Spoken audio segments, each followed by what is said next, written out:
Воздухот во кој што живееме и работиме честопати знае да биде и многу загаден. Па со самото тоа представува вистинска опасност по човековото здравје.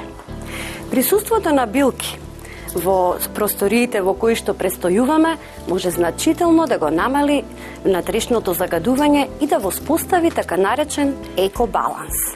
Зошто е тоа така? Затоа што општо познато е дека при процесот на фотосинтеза се отвараат порите на листовите на растенијата и при тој процес се ослободува кислород, а се впива јаглерод диоксидот. На тој начин собните растенија представуваат главните прочистувачи на воздухот во просториите во кои што престојуваме. Внатрешното загадување на просториите е предизвикано со комбинација на разни фактори. Штетните состојки кои ги има во мебелот, бојата, лепилото, лаковите, плинот кој го користиме во домаќинствата, оджакот на печките, пестицидите, канцелариската опрема, како што се печатачите и фотокопир уредите, средствата за лична хигиена и многу други. Покрај ова, воздухот се загадува и директно од луѓето, преку вируси и бактерии, потоа од домашните миленичиња и чарот од цигарите, пренатрупаноста на просторот, слабото проветрување.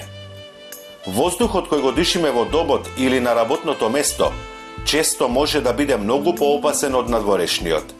За таа цел се препорачува збогатување на просторот со што повеќе зеленило и на тој начин да развивате еден вид екокултура. Присуството на некои билки во домот го намалува внатрешното загадување.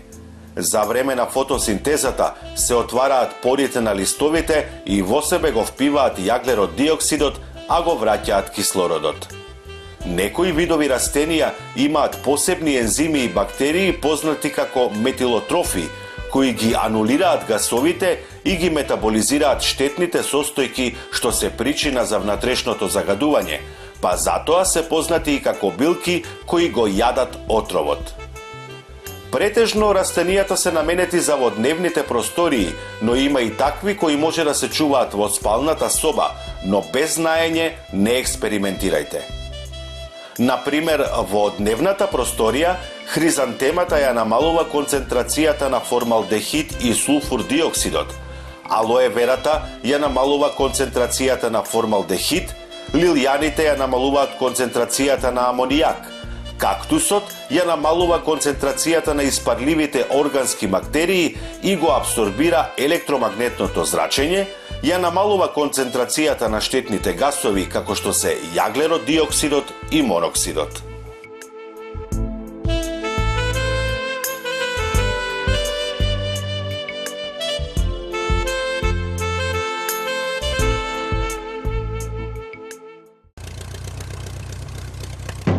Гледај Гарден Клуб за доброто на твојата градина.